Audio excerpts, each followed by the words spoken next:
I have this question, music for underground spaces. So how does that come up?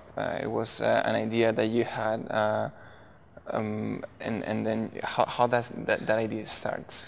Well, I mean, music from underground spaces is a piece that I always wanted to write that would be about like a journey underground. And I had this idea, wouldn't it be interesting if a piece unfolded with each movement getting kind of lower?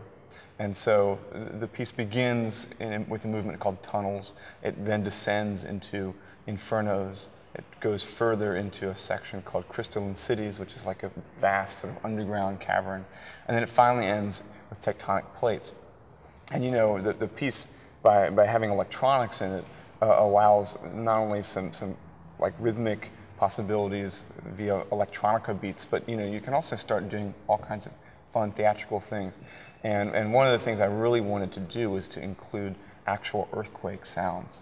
And so I found this incredible research facility called the Berkeley Seismology Laboratory, and they had these earthquake recordings which appear at the end of the piece. And so it's kind of like a descent underground, and it's not supposed to be like an earthquake that takes away your house and ruins your life. It's supposed to be more like venturing into the sort of center of the earth. It 100% gives that feeling when you listen to it, and it's a part that I love, that ending with the earthquake. It gets like really sounds. slow. Yes. I would be so interested to see what you do with the dance, because the piece has a sort of difficult musical form where it gradually slows down. Exactly. I feel that the first time I listened to the work, the piece has sort of this beat, but it's not repetition. It's just sort of almost like a heartbeat. I would like to compare it to that.